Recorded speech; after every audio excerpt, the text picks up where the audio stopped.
from the Sports Hub Games Network. This is Fantasy Football Almost Daily.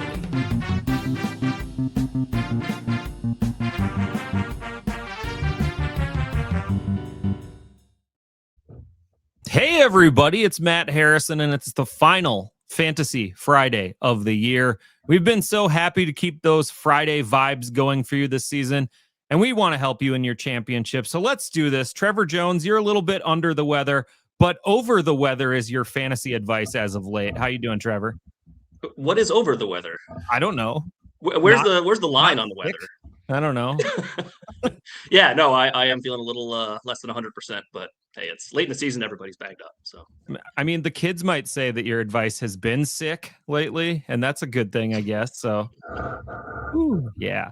And after serving his 1 week suspension for the show, Anthony Maggio back to gloat about his Bears beating the Packers in a heroic game on Saturday last week. How you feeling, Maj? I'm feeling great, man. Yeah, that was a hell of a ball game. I'm not used to seeing like multiple things go right for a Bears team within the same game. Like I felt like the last time a game like that happened might have been like the Denny Green let him off the hook Arizona Bears game, where it's like 6 low percentage things happen to make the Bears win, but it was a blast, man.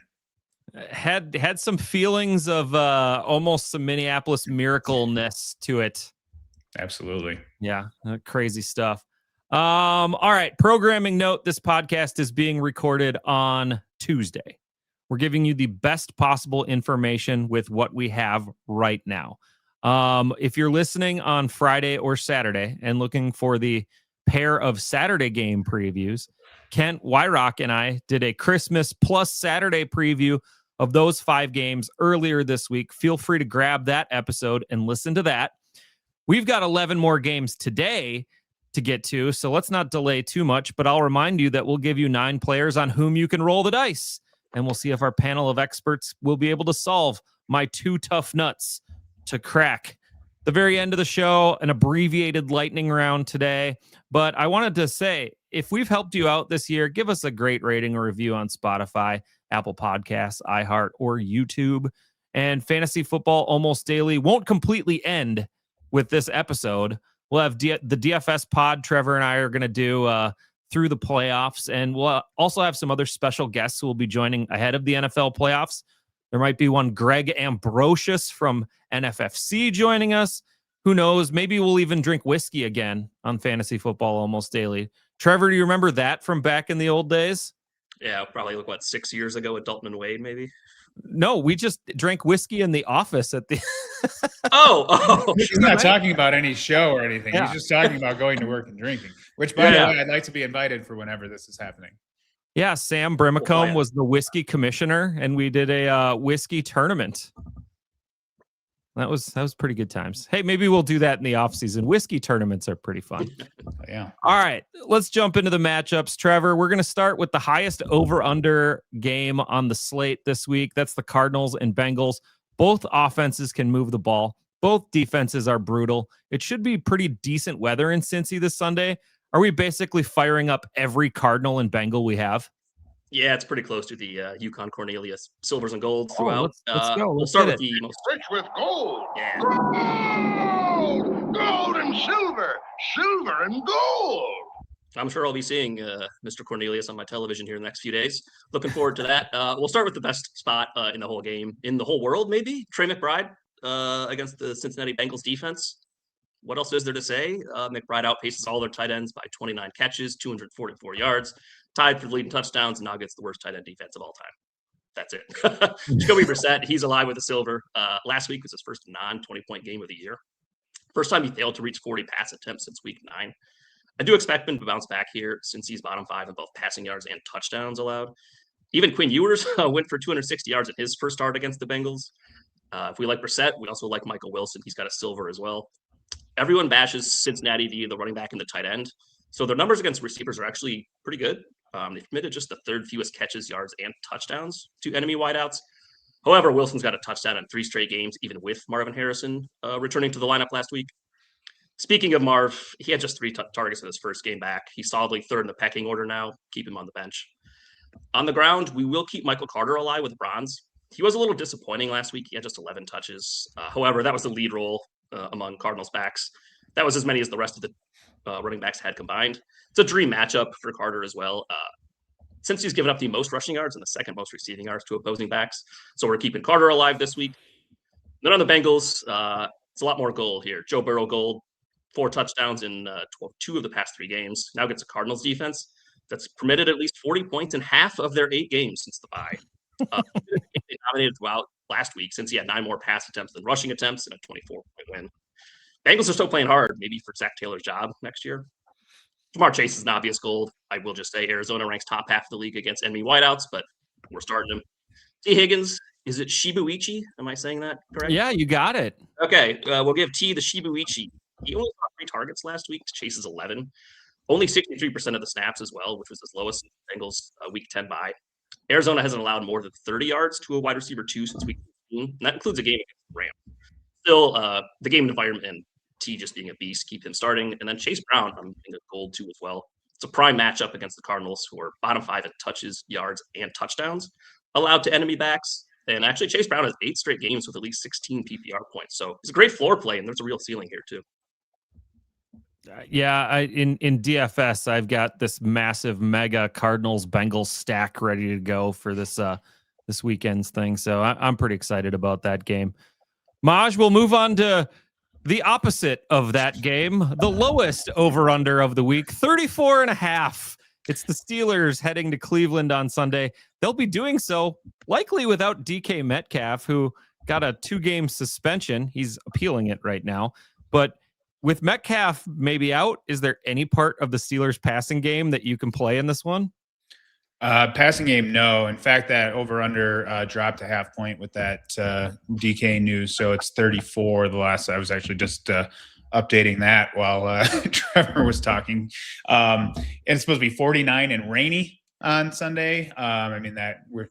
By the way, yeah, we are, like you said, recording this on Tuesday, December 23rd, but it's already past Christmas for everybody listening. So I hope you had a wonderful holiday, and check those weather reports because the Tuesday weather, not the Tuesday report for the Sunday weather is not typically all that accurate. But yeah, so that puts the Steelers implied team total at 18.75. Not great, Bob. So I'm going to have Aaron Rodgers on the bench in this one. He did go for 235 and 2 in week 6 at home against Cleveland, on the road against this really tough pass defense, though, without DK Metcalf, most likely. That's just not enough. So if DK did, if that, like you said, he's appealing, if for some reason that gets, things get changed or pushed down, can gets kicked down the road, I think you could put a bronze on DK. He had 495 and 1 against the Browns in Pittsburgh week 6, but just 2 scores and 1 game over 55 yards since then. Calvin Austin III actually left last week's game with a hamstring injury too. So you've got Adam Thielen, Marquez Valdez-Scantling, and Scotty Miller as sort of the last men standing, but none of those guys are getting enough work in a way that we could be confident one would, sort of rise above the others. So yeah, just benching those guys. Same with the tight ends. Darnell Washington leading them comfortably in snap share, but hasn't top 4 targets in a game since week 11. So somebody might have some numbers, but it's going to be impossible to figure that one out. So stay away. Jaylen Warren, though, will get a silver. Floor's lower than you'd like, splitting work with Kenny Gainwell and a decreased target share as a result, but he's only got 1 dud all year, 5 scores in his last 5 games combined. His early down share last week dropped into the low 50s, but his third down snaps actually creeped up over 50%, while Gainwell's getting most of the 2-minute looks. So with Gainwell, he's going to be a bronze for me, but those guys are pretty close, Warren and Gainwell. Gainwell's now got 3 straight games with 7 targets, and he's got 9 or more carries 4 times in his last 6. So in a PPR setting, he does actually have a little maybe higher floor than Warren does because of those catches, but only 2 touchdowns for him here in the last 5 weeks. On the Brown side, implied team total of 15.25. Again, not great. Given that this is championship week, we can make this quick. You're benching all Browns except for Harold Fannin. If Njoku's out again with injury, Fannin's gold. He's got 3 touchdowns in his last 4 games, 5 or more targets in 10 straight now. If Njoku's back, it only takes a little shine off that gold, maybe drops him down to a silver.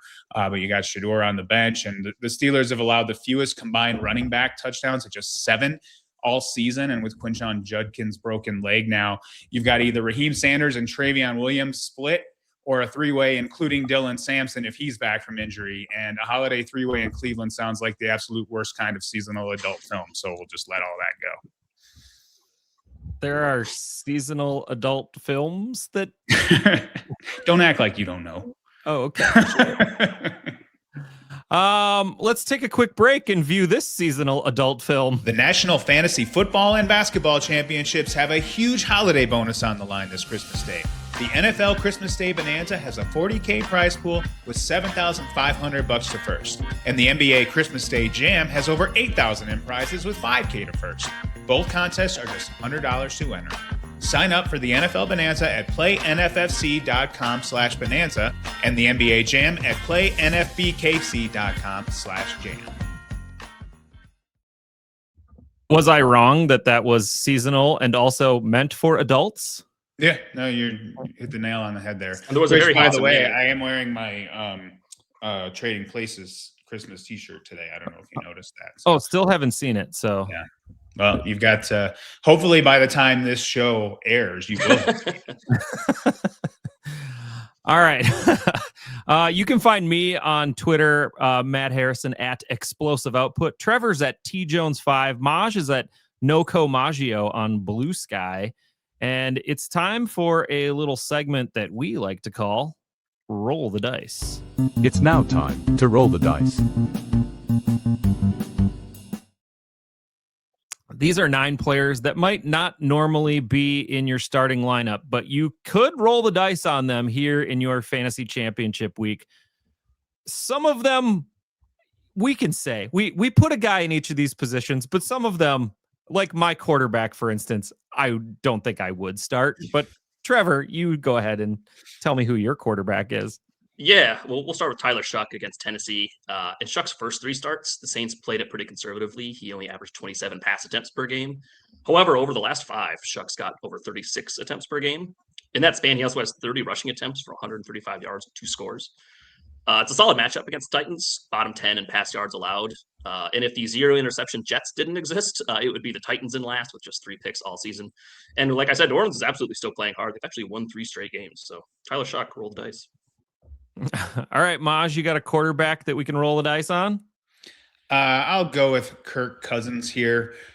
He's gotten into the groove the last couple of weeks on the road with a 5-to-1 touchdown interception ratio. Now he comes home where, oddly enough, he has no touchdowns and 2 interceptions in 3 games this season. But he did just get Drake London back last week, and he's going to have to throw to keep up in this game where they are, I think, 8.5-point underdogs at this point. So go ahead and roll those dice on Kirk Cousins. I don't feel that great about Bryce Young at home against Seattle, but I will note he's playing well at home, and he's playing well at home against good teams. He's had home games against the Rams and the Bucks in the last 3 weeks. Both were leading their divisions at the time. He had 3 touchdown passes against the Rams. He had 2 against the Bucks.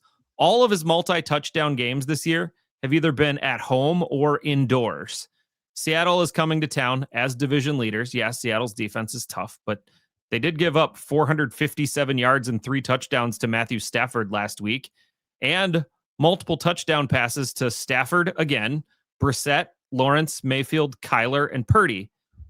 And Seattle's beat up on Phillip Rivers, Kirk Cousins, Max Brosmer. I hope Bryce is a little bit more of column A than column B, and then maybe he's super flex worthy. All right, running back position. Trevor, who you got?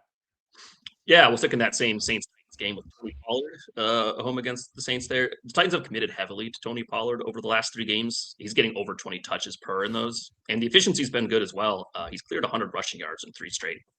New Orleans is just a middle-of-the-pack matchup. They have allowed the 7th most rushing yards and the 3rd most touches to the position. So again, if Pollard's getting loaded up with work, there's work to be had. Tennessee is just a 2.5-point home dog in this one, so it should keep the game script a little bit tilted in favor of Tony Pollard over Tyjae Spears, who's more of the passing game back.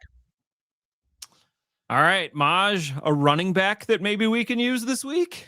I'm going to go with Blake Corum in this one. He's got double-digit carries in 3 straight games and at least 1 touchdown in 4 straight. So even though he's not really getting any passing down work, he's involved enough that in a matchup like this one on the road at Atlanta indoors and as a heavy favorite, like I said, 8.5 points in that one, I just expect he's going to continue to get more than enough work to pay off here. All right, my running back is Ramondre Stevenson, and I really do think you can use him. Travion Henderson is in the concussion protocol, and it would seem insane that the Patriots would rush him back to beat the Jets. No, they don't need that. So it's probably Stevenson in a lead back role, and he's been really good in a relief role in the last 2 weeks. A combined 14 carries for 101 yards and a score, plus 5 catches and 54 yards in 2 weeks combined. But that was with less than 50% of the snap share. So put that all together, you got a full complete game against the Jets, and the Jets have allowed the most touchdowns to running backs in the league this year, 23 so far. So if you've been holding on to Ramondre for a long time, waiting for your chance, this is it. Receiver position, a wide receiver or a tight end. Trevor, who you got? Yeah, I just took my Saints-Titans matchup and slapped it on to roll the dice. We're going to stay in that same game with Juwan Johnson, the tight end for the Saints. His floor has been very good for a tight end. He has 9 straight games with at least 4 catches or a touchdown. The Saints' number 1 tight end flashed its ceiling last week, too. Without Devon Vele, he had 9 targets. He put up an 8 for 89 stat line on those. It's not an opposing matchup either. Harold Fannin and George Kittle each cleared 6 catches and a touchdown in the last 3 weeks on the Titans D. All right, Maj, who you got at the receiver position? I'm going to make a strange call here with Brenton Strange. He's got 3 or more targets in 5 straight. 3 tight end 1 finishes in his last 5 games. Unfortunately, those other 2, just 4 for 53 yards, and one of them was a 3 for 27 effort against the same Colts team he will be facing here. But Indy is not anything special against tight ends, so I do think that this is an opportunity for him to continue a relatively hot streak after coming here to Denver and putting one on the Broncos, those Jaguars. All right. My receiver is a wide receiver. It's Mac Hollins at the Jets, and he's far and away, at the very minimum, the number 2 wide receiver in Drake May's offense. And you could argue that he might be the number 1. 9 targets last week. Oh, here we go. 9 times. 9 times. 7 catches, 69 yards. He was 1 target behind Stephon Diggs. 8 targets the week before, had 4 more than Diggs. He has 130 more snaps than Stephon Diggs this year. He's on the field consistently. He's the guy who's always on the field. And he's playing the Jets again. I already told you that Drake May is going to be in a great spot. This is a great way to get Mac Hollins, who maybe is the top wide receiver in New England, against a team that gave up 10 catches, 148 yards, and 2 scores last week to Chris Olave. And those were 9 players on whom you could roll the dice this week. We'll move right into the next round of matchups here, and it's me. It's the Patriots and Jets, and Ramondre Stevenson and Mac Hollins were my roll the dice players. And if Travion Henderson clears concussion protocol, you'd start him with a bronze grade, and you'd also lower Ramondre's grade from a silver to a bronze, but I think it's going to be Stevenson, so silver grade for him. Drake May gets a gold grade. He's topped 270 yards 5 times in his last 6. And when you combine rushing and passing scores, he's responsible for at least 2 touchdowns in every game but 3 this year. In week 11 against the Jets, he hit 281 passing yards, but only had 1 touchdown pass. I guess the risk is the Pats get up too big too soon and just stop passing, but they got to get up big first, and that's where Drake May probably comes in. The Jets are not good at anything. They've allowed the 9th most passing touchdowns, and still 15 games in, they have yet to intercept a single pass on the season. It's amazing. Stephon Diggs gets a bronze. I talked a little bit about the Jets D against wide receivers earlier.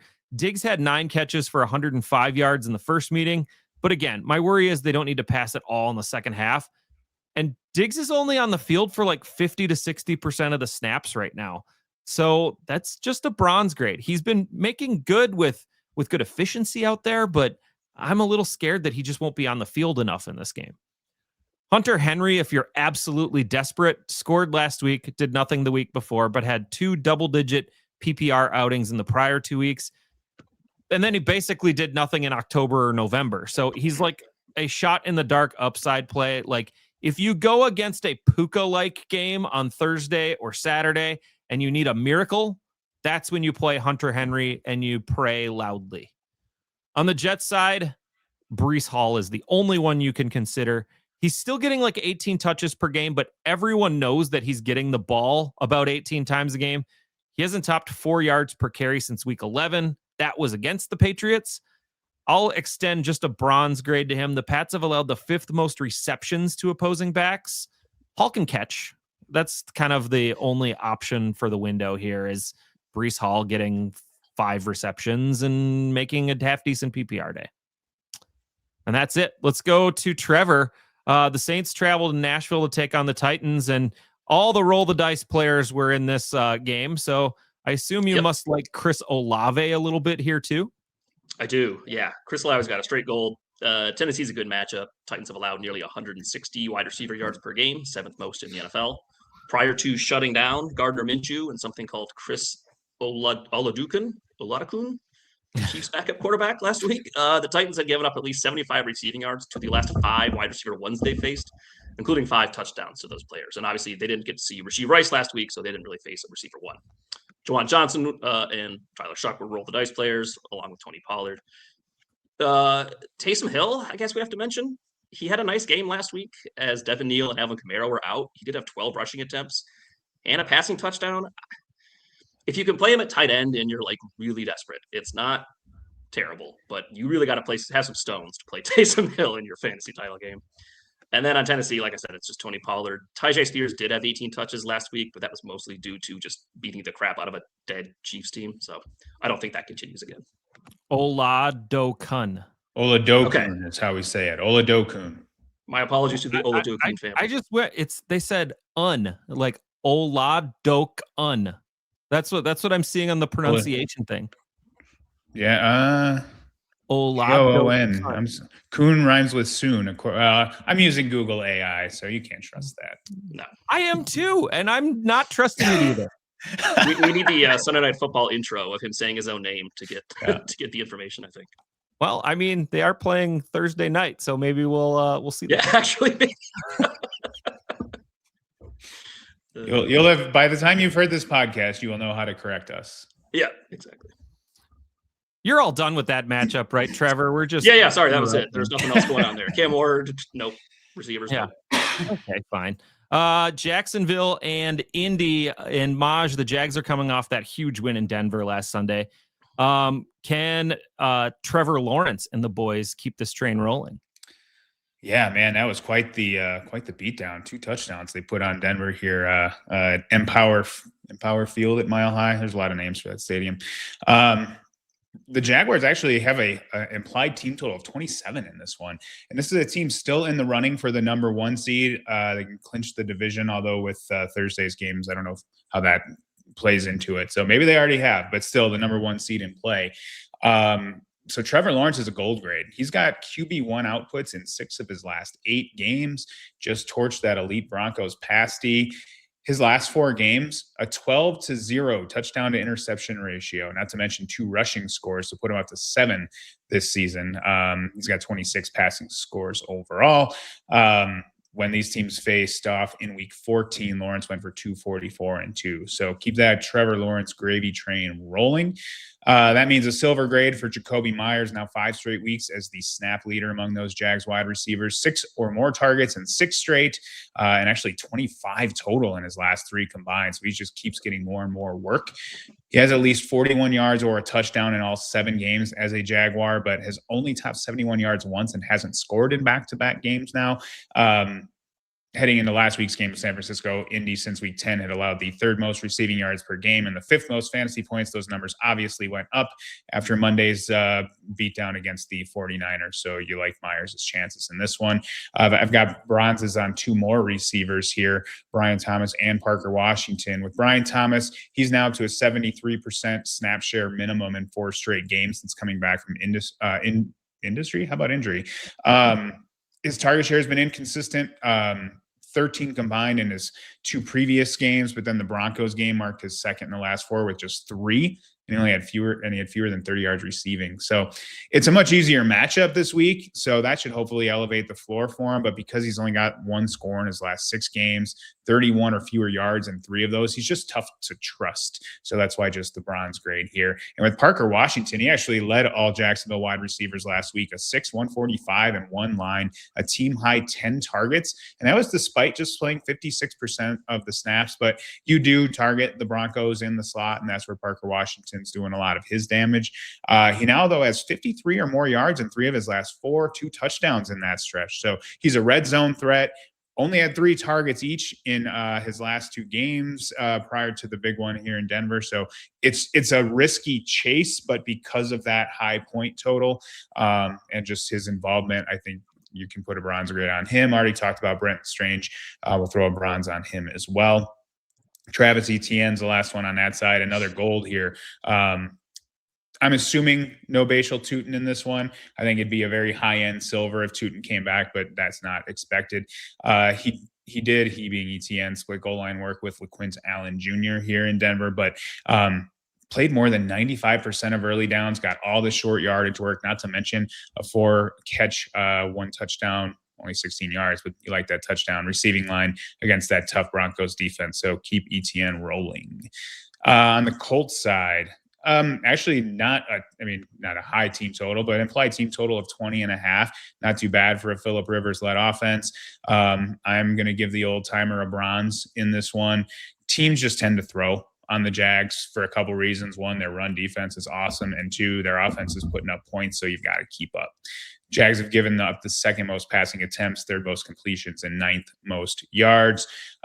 Monday night was a game where Indy really had to keep pace with a high-scoring offense, and they let Rivers throw. He threw 35 times, managed 277 yards and 2 scores before the game-sealing pick 6 late in the 4th there. So a little bit of throwing means there could be a little bit of wide receiver usage here, but I've got bronze on all 3 of their main guys. With Pittman, he's got 5 targets in both games with Phillip Rivers under center, but has only combined for 7 catches and 58 scoreless yards. He led the team in targets against Jacksonville back in week 14 with 12 and actually managed 79 yards on 9 catches in that one. But that was mostly with Riley Leonard under center. Alec Pierce, a bronze. He led the team with 80 yards against the Jags back in week 14, had 2 touchdowns on Monday night. Nice to see him getting the red zone looks, but he's only gotten 5 targets on Rivers' 62 pass attempts so far. So he's caught all 5, which is great, but that's super, super risky. So he's probably the lowest end bronze here just because the lower floor, maybe higher ceiling. Josh Downs has a bronze. He's actually the most targeted Phillip Rivers wide receiver with 14 in 2 games. So he's been viable in both those. He had a touchdown in week 15, 5 for 65, plus a rushing attempt against the Niners on Monday night. But didn't do much in that week 14 matchup with the Jags. Only 4 catches for 23 scoreless yards in that one. And the Jags defense is easier to attack on the outside than it is in the slot. So, again, very low end bronze for kind of all these guys. Tyler Warren, silver, team leading 15 targets with Rivers under center, but he's only turned that into 6 catches for 49 yards. And he only had 2 catches for 15 in the previous Jags matchup. Scored just 1 time in his last 8 games. So I don't necessarily call it the rookie wall here for him because he's been dealing with some quarterback changes, obviously. But I do think where he was a gold earlier in the season, that you can only top him out here at silver. Jacksonville's allowing the 7th most receptions, 9th most yards, and 12th most touchdowns to tight ends. So, there's a little bit of possibility of getting something done there. Last but not least, Jonathan Taylor. We're going to keep him at a gold. He's earned 21 carries into 74 yards and a touchdown against the Jags in week 14. And that was despite Riley Leonard being under center for most of it. That was actually his only game all season without at least 2 receptions. And Rivers has targeted him 7 times in 2 games. So he's still getting a little bit of that passing down work. He only had 46 yards against San Francisco last week. That was 1 shy of his season low, but he did still score, managed 79 combo yards. Yes, the Jacksonville run defense is among the best in the game with the fewest running back rushing yards, 2nd fewest combo yards, and 6th fewest combo touchdowns allowed at the position all year. But Taylor's just been too good. That Indy team has been too good for you to do anything but put him in your lineup and hope for another nice day. Yeah, it'd be even though it's a tough matchup, it'd be crazy to bench Jonathan Taylor in a fantasy championship week. I mean, he's the guy who got you there. Right. It'd be like having Chase Brown on the bench last week and starting Bucky Irving over him and then losing because of it. That'd be silly. Who would do that? Do you know a guy? A long, slow sip. Hey, you know what? It's time for another holiday-themed adult film, and let's see who's in this one. Maybe some stud in a Santa hat. It's Christmas week, which at Game Blazers means a special NFL slate with $40,000 in cash prizes up for grabs. Every week has thousands on the line in free roll contests at Game Blazers. Rip packs, set lineups, play minigames, and much more. Use referral code FFAD when you register, and you'll get a free starter pack and a free rare pack, a combined value of $50. Once you onboard, you'll also get a spend 5, get 50 offer for 2 more rare packs. Learn more at GameBlazers.com. Happy holidays.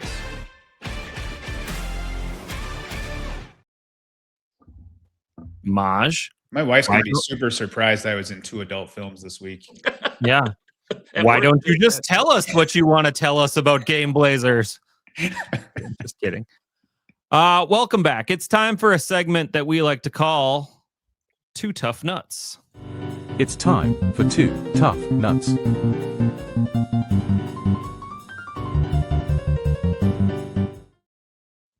To crack. This is kind of the end one of the year here. So I've got one tough nut and one that's more of a soft nut. So let's start with the tough nut here. Which running back will lead the NFL in touches in 2026? Maj, why don't you go first? Well, I mean, I could make the case for a lot of guys here. I think my top 5 that I narrowed it down to were Gibbs, Taylor, Bijan, James Cook, and Ashton Genty. Devon Achane and Josh Jacobs were honorable mention. But I'm going to ultimately go with Cook of that top 5 I mentioned, because I think he's in the offense that's the likeliest to make a jump in plays run per game just by virtue of bringing in pass catching help. Like, they can't keep doing this to Josh Allen.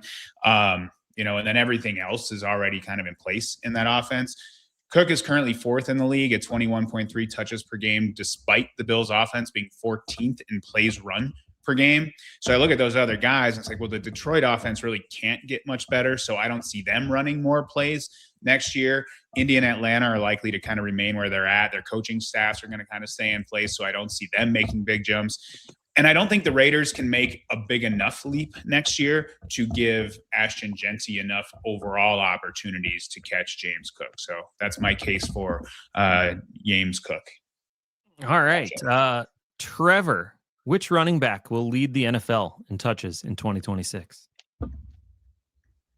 Yeah, the way I went about it, I just kind of looked at the recent touch leaders and kind of the profile of the teams that those guys came from. So recently we've got Jonathan Taylor led once. They missed the playoffs in the last week of the season. Derrick Henry in 2022 barely missed. 2023, Derrick Henry led. He fully missed the playoffs. But otherwise, we're looking at like 49ers, CMC, 2019 and 20, Derrick Henry, Eagles, Saquon, Cowboys, Zeke, Steelers, Lev Bell since 2015. So it's got to be somebody who's probably at least in the playoff mix, if not going to make the playoffs, that has the huge workload. So it's either Achane, CMC, or Bijan. I don't think Achane or Bijan's team is making the playoffs next year, just with the state of the quarterback play for the Falcons and just the talent in Miami. So I went with CMC. I don't know if that's insane. He'll be 30 years old when the 2026 season starts, and he'll be coming off of a 400 touch season. But if we just laid out everybody on the table and said who is the most likely, if they play 17 games, to lead the NFL in touches, it's Christian McCaffrey every time, I think. Those are both great answers, but they're wrong. And I went back and I looked at history. I went back a few years here. So in 2022, the benchmark I have is how many backs hit 320 touches, which is a lot.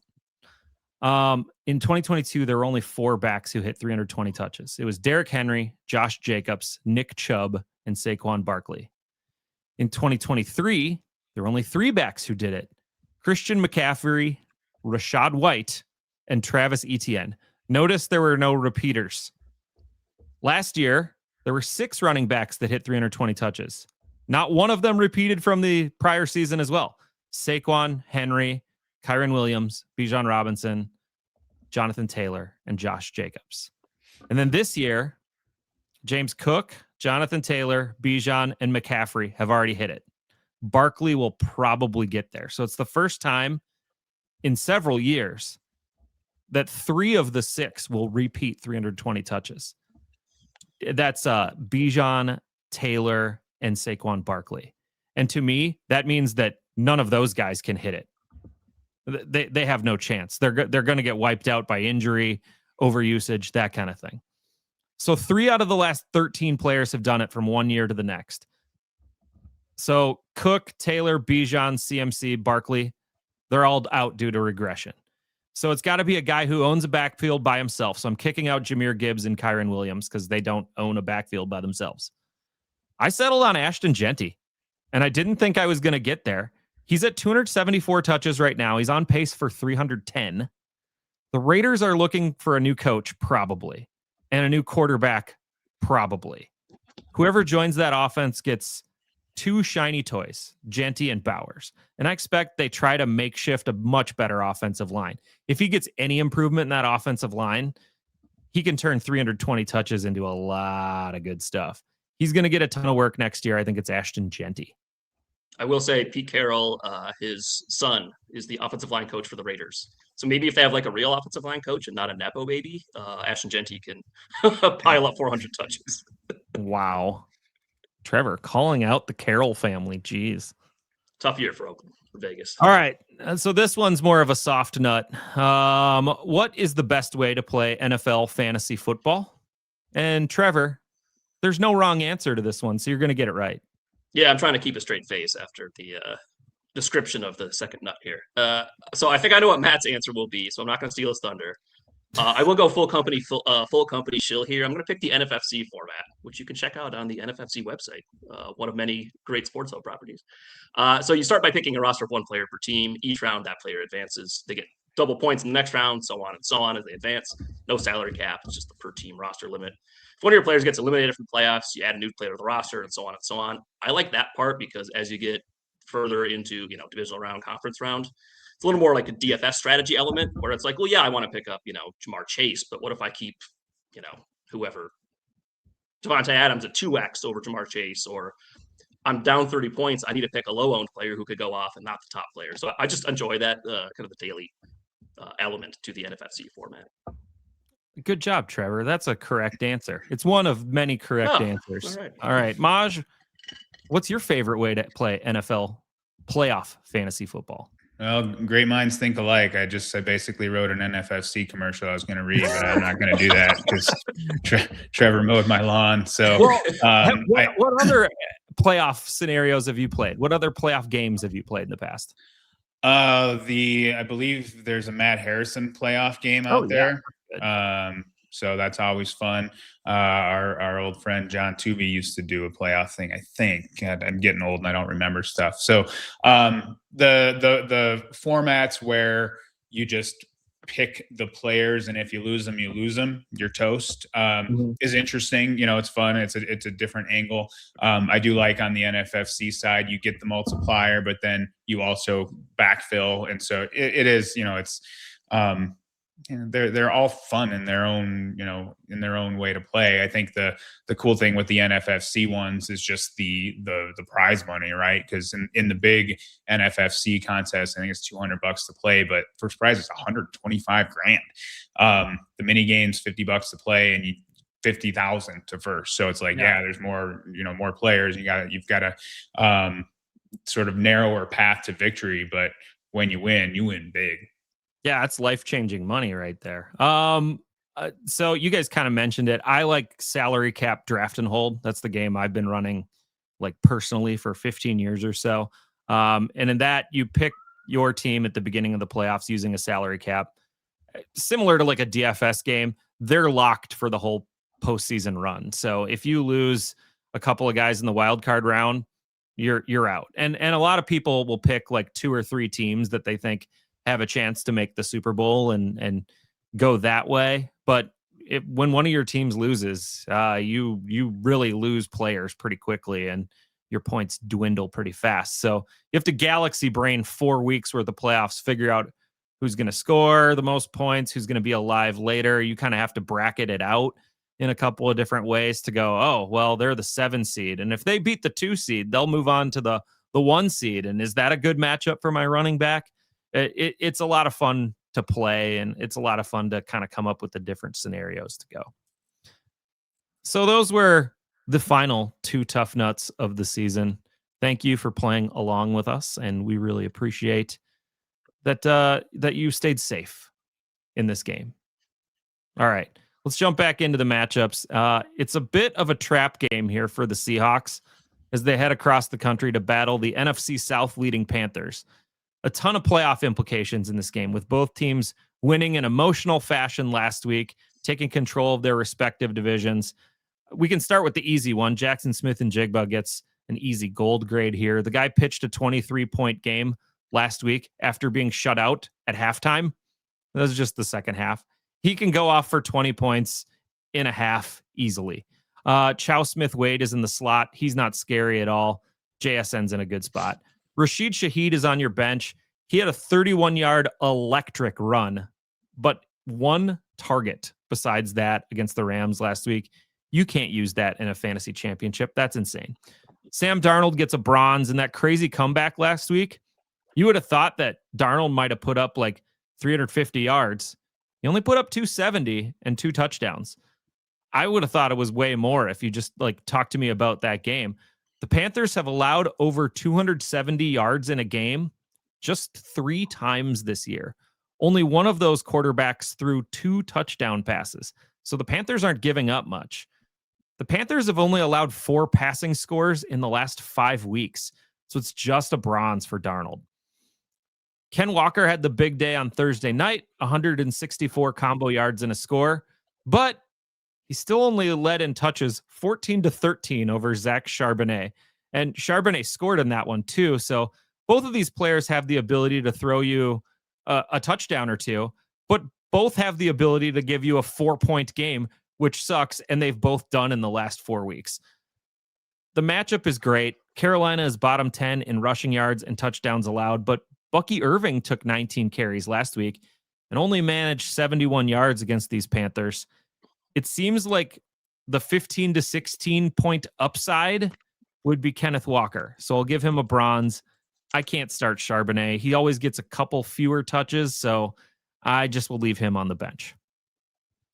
By the way, in the running game, Rico Dowdle, he's in a timeshare too.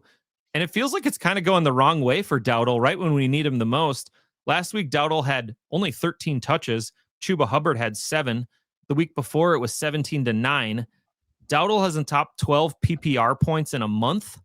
But the interesting thing here is that they played the Rams a few weeks ago, and the Panthers just ran the ball all day. Hubbard had 17 carries. Dowdle had 18 carries in that game. Seattle's excellent against the run, but they've allowed the most receptions to opposing backs this year.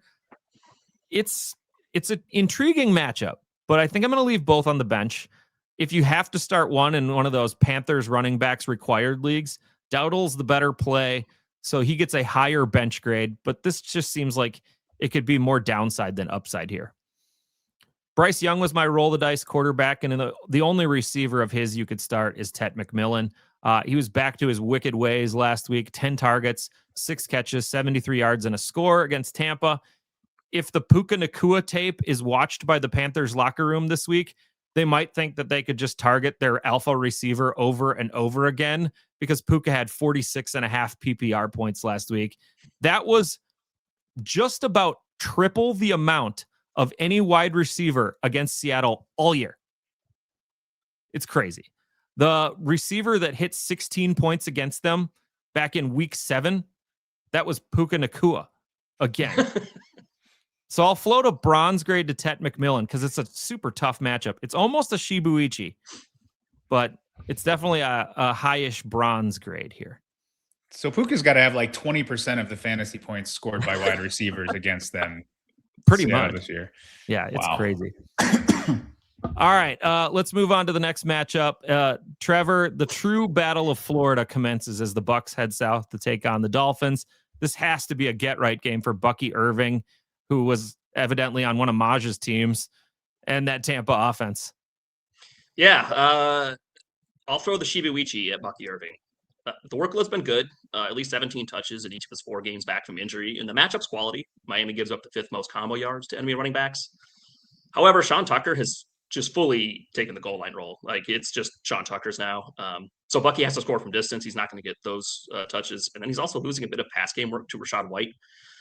So it's not great, but the workload and matchup are too good to pass on this week. We'll switch over to the passing game. Baker's really been struggling. He's been below 200 yards passing and failed to throw for multiple touchdowns in 5 of his last 6. And this wasn't some murderer's row. It was Zona, Carolina, and Atlanta he faced in that stretch. I'll keep him in play with a bronze just because Tampa is still alive for the NFC South here, and the matchup is solid. In Miami's 4 games since the bye, only Brady Cook failed to throw for multiple touchdowns. That includes Tyler Shuck and Aaron Rodgers, kind of guys at Baker's tier. The receivers, Mike Evans gets a gold. He immediately regained wide receiver 1 status in Tampa. He's got 21 targets in his first pair of games back from injury. Putting Emeka Egbuka on the bench, he has 0 touchdowns in just 1 game, clearing 42 yards since week 10. I can't trust him in fantasy title week. Chris Godwin does get a bronze. He's averaged over 10 PPR points in the past 4. Matchup's good for Bucs wideouts. Miami's let 6 different receivers clear 100 yards or score in the 3 non-Brady Cook games since their bye week. Flipping over to Miami, we just have 3 guys here. Obviously, Devon Achane is a gold. Awesome play. My only note here, Tampa allows the most running back receptions in the league, and Achane leads the Dolphins in catches. So maybe he's a platinum. And then in the passing game, the only 2 guys to consider here are Jalen Waddle and Darren Waller. Waller gets a commercial bronze. He mostly whiffed in the dream tight end matchup last week with Cincinnati. However, he does get another favorable spot here against the Bucs tight end defense, giving up the 4th most touchdowns and 10th most catches to tight ends. So if you really need one, he's in there a bit. I will give Waddle a bronze as well. And Quinn Ewer's first start, he peppered Waddle with 9 targets, which was Waddle's most since week 9. So at least somebody knows where the good players are located on the field. Ted McMillan just hit Tampa for 73-1 last week. And wide receiver 1, Kyle Pitts, without Drake London a couple weeks ago, had the all-time game against the Bucs on Thursday night. That all makes sense to me. All right, Maj, unfortunately, you drew the short straw, and you got the game that will decide the number 1 pick in the NFL draft. It might be 2 teams that are actively trying not to score with the Giants and Raiders in Vegas. Do we just start the Giants and Raiders defense, special teams, and hope for 1 million safeties? Yeah, something like that. I mean, the over under here is 41.5. So like a good touchdown over the Steelers Browns somehow. I mean, it's because these defenses are bad, but yeah, to your point, it's like you kind of feel like you got to take the under on this one as they battle. I mean, with the Giants, at least they've sort of got their quarterback figured out, whereas the Raiders do not. But you, of course, want that value, that first pick. So anyway, so in this one, the Raiders are actually a 1.5 favorite. I don't know if they've been a favorite yet this year. So good on y'all, Raiders. So we'll start with the Giants being the visiting team here. So they've got an implied team total of 20. That means Jackson Dart's a silver grade in this one. He was just awful last week, in part because the Giants called just 13 pass plays the entire game against the Vikings and their league leading pass defense. The Raiders provide just a little bit less resistance in the pass game than the Vikings.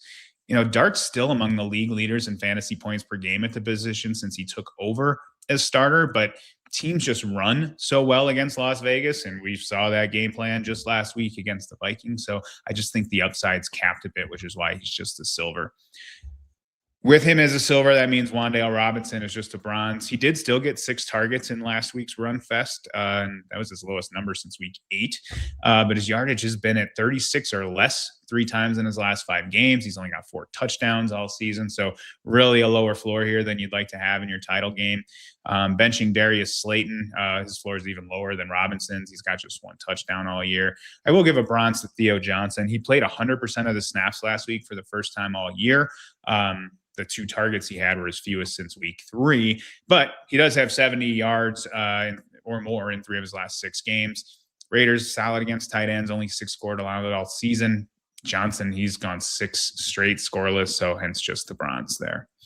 In the run game, Tyrone Tracy's a silver. He's got the higher snap share than Singletary now in every game he hasn't left early in since week 10, and 18 or more opportunities in each of those games. The Raiders have allowed 15 running back rushing scores. Tracy only has 2 rushing scores all season. That is kind of Devin Singletary territory if they do get right on the goal line. But I'm not going to start Singletary at this point. I thought a handful of weeks ago that split might have started to lean in his favor, especially after the Tracy injury. That didn't happen because 2 weeks ago he only had 6 touches. But then he bounced right back to getting work last week. He's got 12 or more opportunities in 4 of his last 5 games. But because Tracy's getting much more of that passing game work, Singletary's looking at, 40 yards and then coin flip at a touchdown. Not something you necessarily want for your fantasy title game. So, Maj, are you saying the inside the 5 infrared zone is the single territory? That is what I'm saying. I'm saying that exactly. Took the words right out of my mouth. That's pretty good, man. Top of the dome, 2 days before Christmas on his 3rd pod of the day. And he's just cranking out elite content like that. That's why he's the best. Yeah, Matt has grown a goatee during the course of his podcast. He was clean shaven when his podcast started here on the 23rd. I was thinking, since we're recording 3 pods today, I'm recording 3 pods today, that I was going to change my facial hair throughout the pods, and we're recording them out of order too. So it would have been really weird if I had a clean shaven face for the one that's first and a mustache at the end. Who knows? I don't know. Yeah, I almost came after that Bears game on Saturday. I almost decided to come as Ditka this week, just all week for work. But so that's a lot of keeping up with the facial hair. It's just it wasn't worth the time. And it's been so warm here in Denver. I didn't want to wear the sweater. I wanted the t-shirt. I mean, you could wear the sweater vest without the shirt underneath. It's not a vest though. It's the full sweater. I don't have the vest. Oh, that's a bummer. Yeah. That's they'll add that to next year's holiday list. Where were we? Raiders, Las Vegas. Oh, yeah. Implied team total of 21.5 points. I've got 2 gold grades on this team. Geno Smith is not one of them. I've got him on the bench. I honestly love the matchup. He's at home, but he hasn't topped 23 attempts in his last 3 games. He's barely averaging more than 200 yards passing a game this season. It's like 203. And also only 2 games all year with more than 2 touchdown passes and none since week 9. So there's just no ceiling. And when the floor is that low, not somebody you want to start. Trey Tucker, I'm benching him as well. Just 1 touchdown since week 3. No games over 47 yards since week 6. And that's despite being the leading receiver as far as snaps shares go. I would keep an eye on Jack Betch here. Jack Betch, whatever. I've got him on the bench, but he has taken over number 2 wide receiver duties. So Jack Bench. Dante, benched. But yeah, he might be one. If you're in a dynasty league and you can still pick up guys and you've got some stash room, he might be somebody to hang on to just to see. Only 3 targets in 3 of his last 4 games, a high water mark of 50 yards, but he's getting some work, and they might have a good quarterback come the start of next season. So we'll see. Brock Bowers, I'm keeping the gold grade on.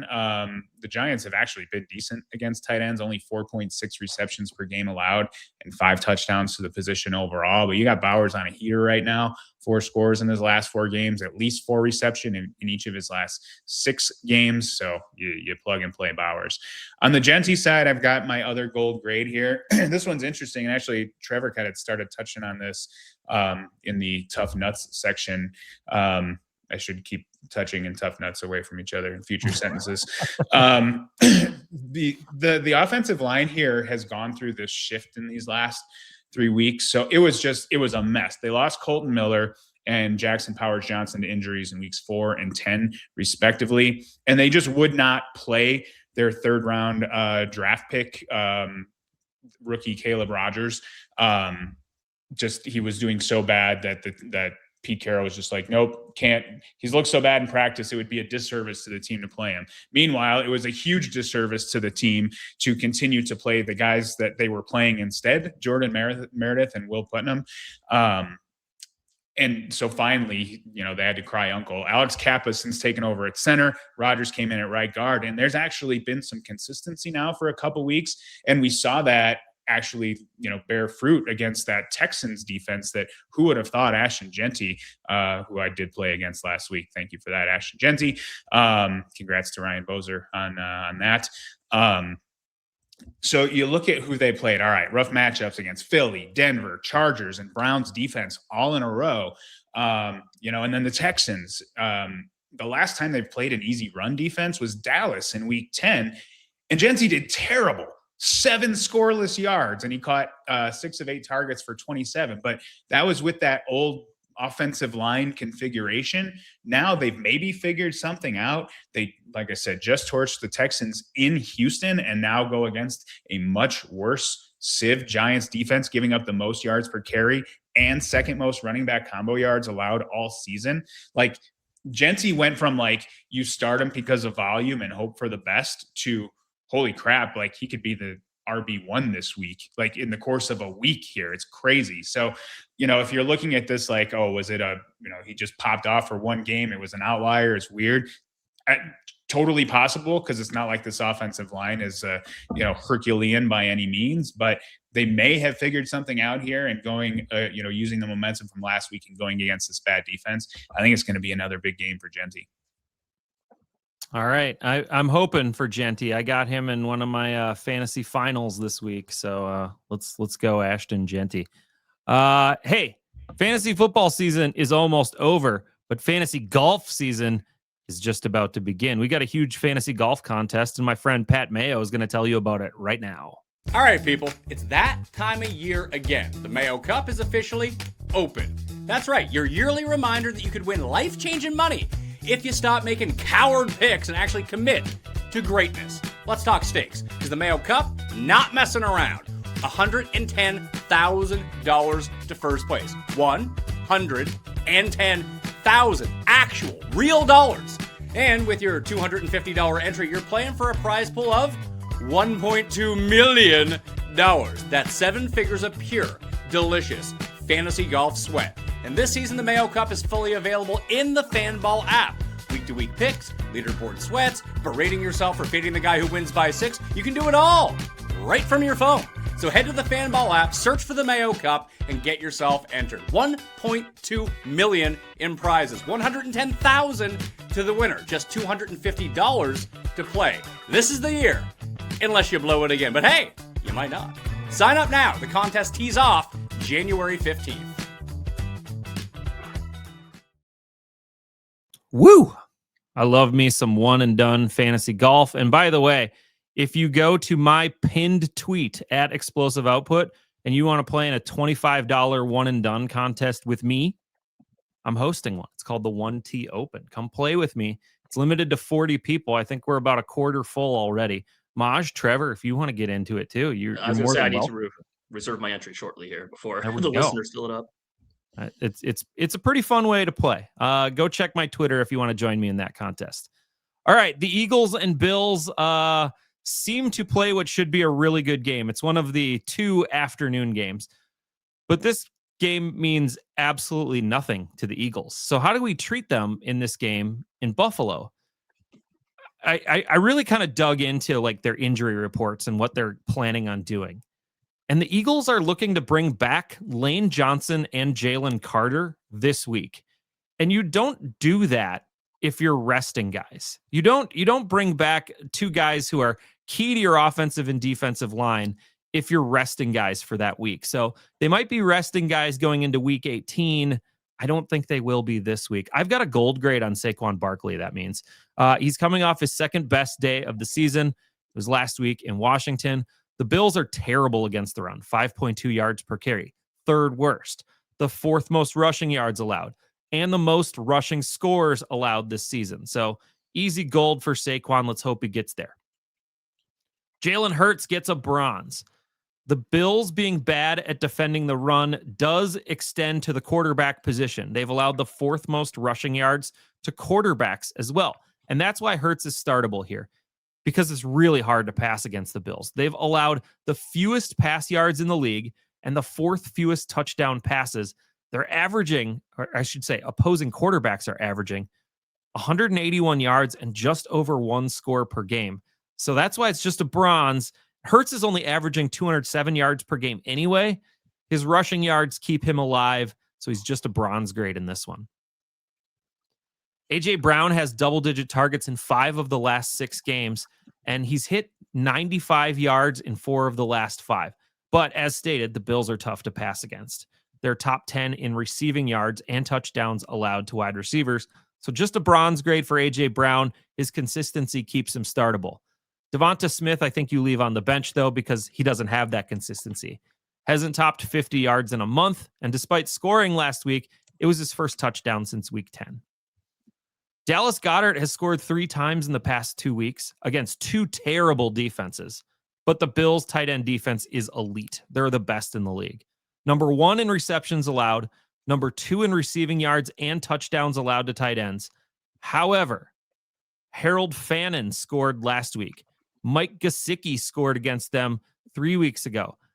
I'm going to put a commercial bronze grade on Goddard, but he basically needs a score or that won't hit. So if you believe Goddard can get to that score, I think he might be the touchdown pass receiver here. If they give up 1, that's why he gets the bronze. Josh Allen is going to be in your lineup, but he has a foot injury, and it's a pretty tough matchup.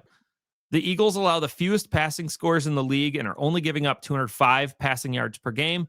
They do allow the 6th most rushing yards. These two defenses are very similar, by the way. Dak, Baker, and Stafford are the only players with multiple touchdown passes against the Eagles this year. So it's a silver grade for Allen. That's as low as you can go on Josh Allen, but you're still starting him in a fantasy championship. I don't want to play any of his receivers, though. Shakir would be the best option, but his target totals over the last month have been 5, 5, 3, and 4, and that's not enough to get it done. Dalton Kincaid only had 1 target last week. Dawson Knox had 2. And Philly is the 6th toughest wide receiver defense and the 2nd toughest tight end defense. None of those guys are in play. James Cook is in your lineups, though. He gets a gold grade. He's coming off 2 matchups against 2 absolutely stud run defenses in New England and Cleveland just in the last 2 weeks. He had 107 and 2 on the ground against the Pats, added a receiving score in that game, too. 117 and 2 on the ground against the Browns last week. Had that highlight reel rushing touchdown that everybody was talking about where he made like 5 guys miss him. He dinged Houston and Pittsburgh too, 2 more top 10 rush defenses for over 100 yards in the last month as well. The Eagles have struggled even more recently against the run. Bill and Chris Rodriguez combined for 94 combo yards and 2 scores last week. Both Chargers backs hit double-digit PPR points. Swift and Monangai ran for 255 yards and 2 scores against them just about a month ago. So James Cook, a gold grade in this one. Trevor, your final matchup, this one looks pretty interesting. It's the Bears and the 49ers. Both of these teams have outside shots at stealing the number 1 seed in the NFC. For fantasy, what parts of the Bears offense can you actually trust? Because while Caleb's putting up some huge days, in reality, his fantasy numbers aren't the best in the world. They're not. So we will start there. I'll give Caleb a silver. I do think he is playing the best ball of his career. I agree it hasn't totally materialized in the stat sheet a ton, but he does have multiple touchdown passes in 3 straight games and no picks in that time.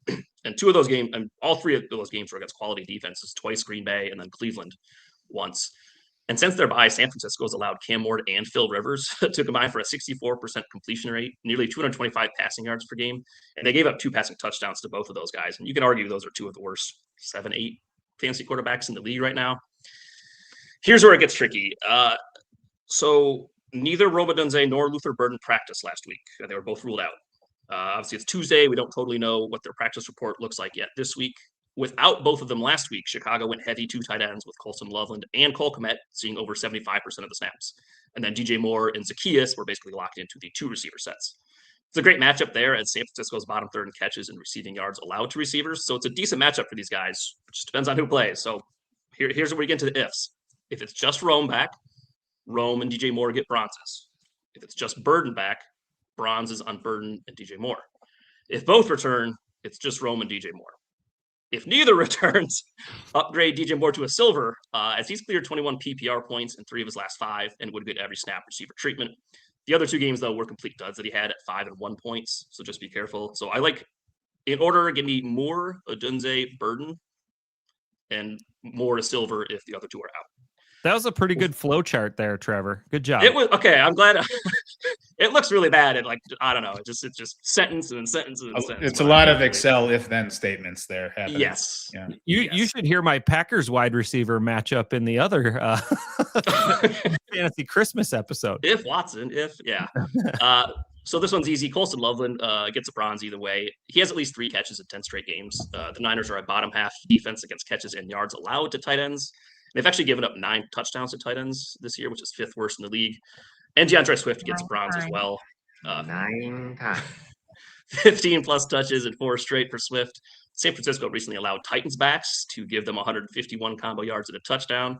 And then Browns backs combined for 149 combo yards. And that's just in the last 3 games. Kyle Monangai hasn't seen more than 12 PPR points since week 9 against Cincinnati when he got all the touches. He is on the bench. Flipping over to the other side, Brock Purdy, he gets silver in the Niners passing game. Brock's back to full health. He's balling right now. He's got 590 yards and 8 touchdowns combined in his past 2 games.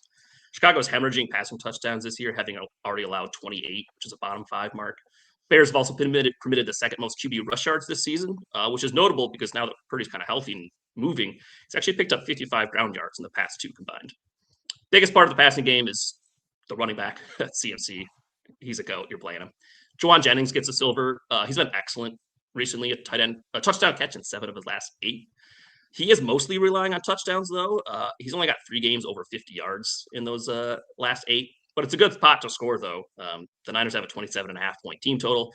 The Bears have already allowed 19 wide receiver touchdowns, third most in football. Ricky Pearsall missed last week's game, also didn't practice at all last week. If he does start, I'd kind of throw the commercial bronze on him if you really need it. And the last guy we'll talk about is George Kittle. It's going to be interesting here.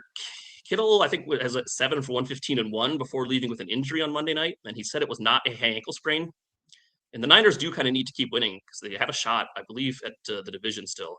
So if we get word that Kittle's good to go, he is a goal. They got a shot at the 1 seed. Yeah, the Niners win out. They get the 1 seed. And Kittle's, as tough as anybody. So he's had double-digit PPR points in 8 of his last 9 games and 22 PPR in 4 of his last 6. Chicago's just middle of the pack against the tight end. Not a scary opponent. And he's George Kittle. All right. That's great. I got Kittle. I hope his ankle's fine. Well, let's roll with George Kittle. He's one of just a few tight ends that gives you that crazy upside. Imagine keeping him on the bench and then watching him go for a 30 ball on Sunday night. Oh man, that would be brutal. All right, final matchup is the Monday Nighter as the Rams head to Atlanta to take on the Falcons. The fantasy hero last week was Puka Nacua. The week before it was Kyle Pitts. Which one of these guys will pop off again, Maj? I got to find who I'm playing against, and I'll be able to tell you. No. I was listening carefully to your guys' last ones because my one title game, I've got Allen, Purdy, and Hurts, and it's a super flex lead, so I can start 2 of them. I can't imagine benching Hurts or Allen, and Purdy's probably the best play of the 3. Wow. So, yeah, I'll be wrestling with that one for a while after. I think I'd go Allen and Purdy, and leave Hurts on the bench. Yeah, I'm a little early lightning round there, but yeah, that's kind of how I'm leaning. We'll see where I end up. But anywho, back to Rams and Falcons. So this one of the higher, if not the highest over under of the week, 49.5, and the Rams are 8-point favorites going back east again. They've gone east a lot this year, played in the Eastern time zone. I'm going to go with a silver on the silver-haired Matt Stafford here. Week 6 was his last time without multiple touchdowns, and 243 yards is his low water mark in the Rams 5 games. And so we saw him without Devontae Adams last week. He went for 457 and 3 in that game. I mean, it was an overtime game, but still just absolutely nuts. Falcons are mid-pack against the quarterback. So, of course, Stafford's not doing anything with his legs, but he's still a very high-end play. Very high-end, very shiny silver for Matt Stafford in this one. Puka's gold next. Devontae, obviously on your bench, he's not expected to play. With him gone, Xavier Smith actually saw the biggest bump in playing time, but Kanata Mumfeld was the number 2 receiver. Only 46% of the snaps, though, so you can't really do anything with these guys as far as putting them in your lineup. And I expect those pass attempts to normalize. Stafford threw 49 times in that game last week. And that was his first times over 38 since week 5. They're huge favorites, like I said, in this one. So I do think that's really going to temper the throwing numbers there. As such, you're leaving the tight ends on the bench. Atlanta is the third most difficult matchup for tight ends anyway. And again, it's a group of 3 trying to decide who's going to do what here. If you wanted to throw a dart at Colby Parkinson, you'd probably just end up hurting yourself. So just put the darts down. On the running back side, Kyron Williams is going to be a gold here. He's still running plenty ahead of Blake Corum and snap share, even though they are splitting overall work. No fewer than 13 opportunities in any game all year, with 15 or more in each of his last 3. He's also found the end zone 13 times this season and has 3 multi-score games. Falcons just mid-pack against running backs. I think this is a real nice game for Kyron. And I already mentioned Blake Corum in my roll the dice. I mean, it's probably better than roll the dice, frankly. At this point, I got a silver grade on him.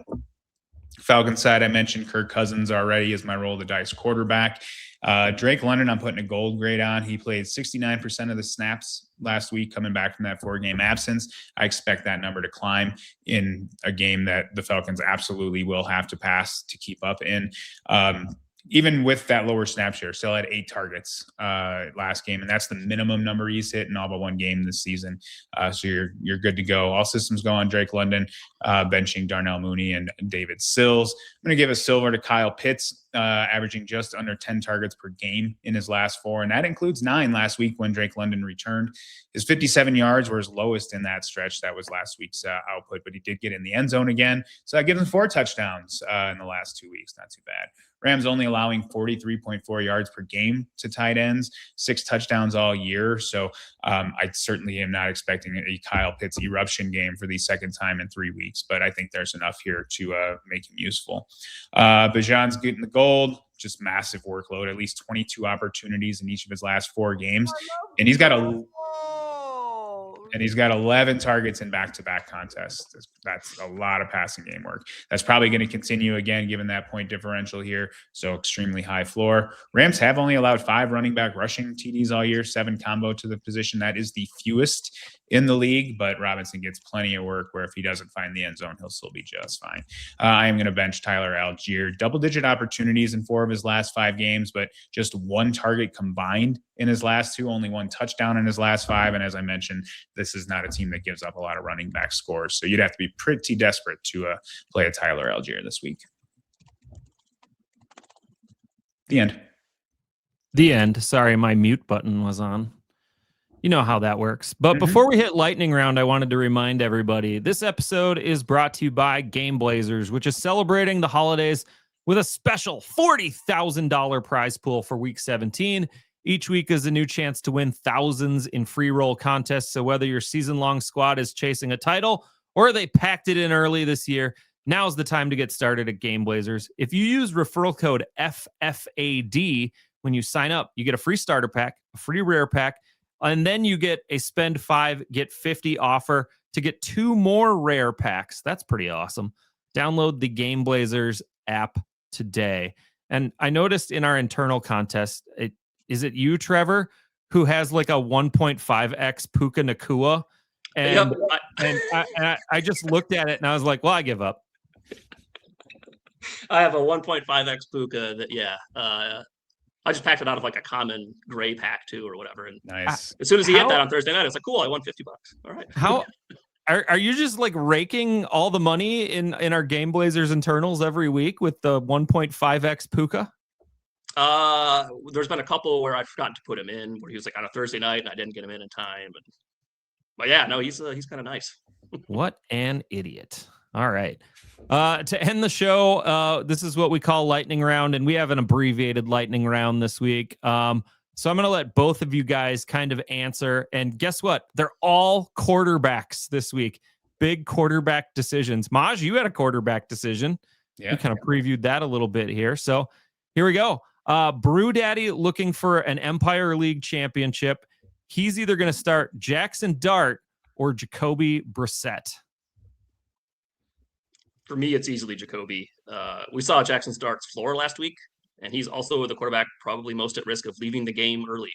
Yeah. So, Jacoby. Yep. I second that. All right. David has a choice between the aforementioned Jacoby Brissett or Brock Purdy.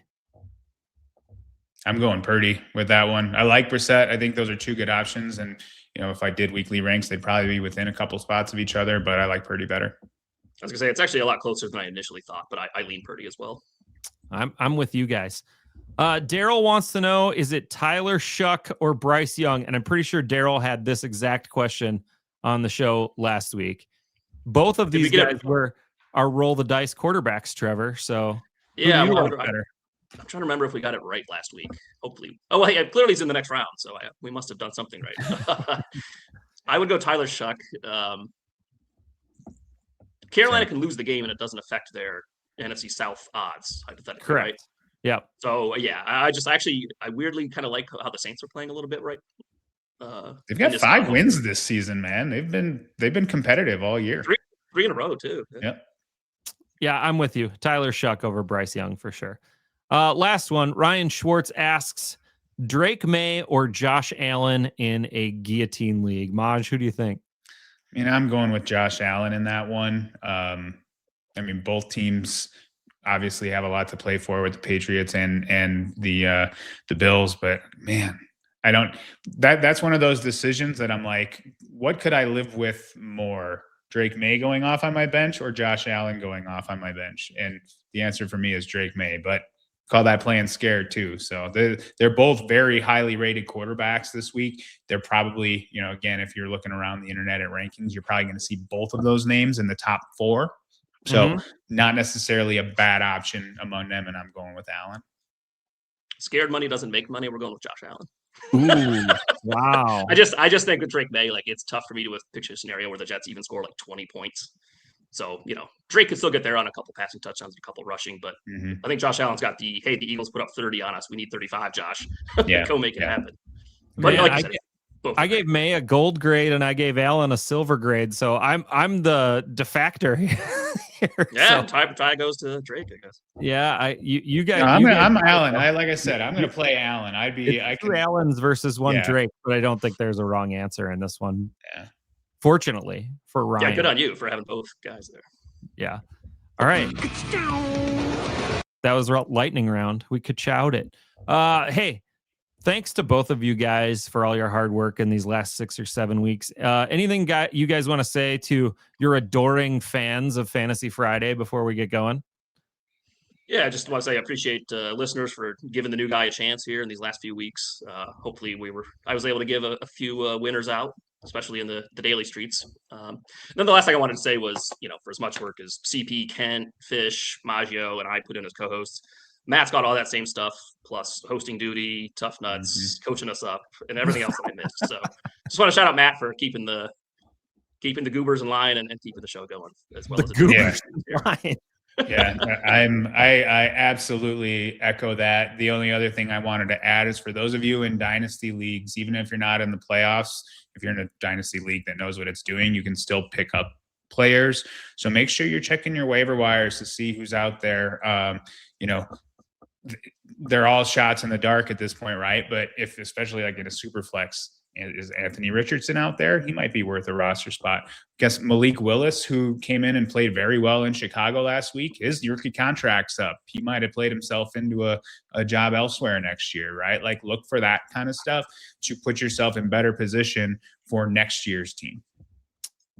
Yeah. Both good things you guys said. And I just wanted to mention that we put the show in place here for the Fantasy Friday show specifically, because there was just kind of a hole in the hearts of many fantasy fans that were missing a certain other show. I hope we could help you fill it this year. And I urge all of you to stay subscribed to Fantasy Football Almost Daily. We're going to be talking NFL playoff fantasy. We still got the DFS show going. We're going to talk some Dynasty with Scott Fish coming up. NFL draft, Super Bowl prop bets.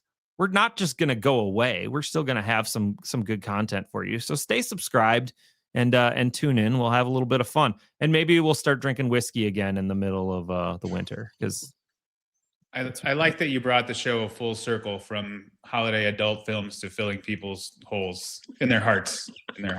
Yeah.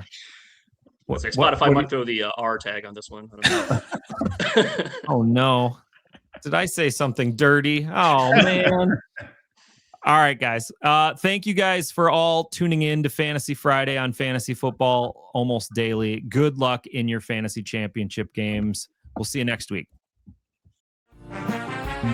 This was Fantasy Football Almost Daily. Please subscribe and give us a 5-star rating wherever you listen to podcasts.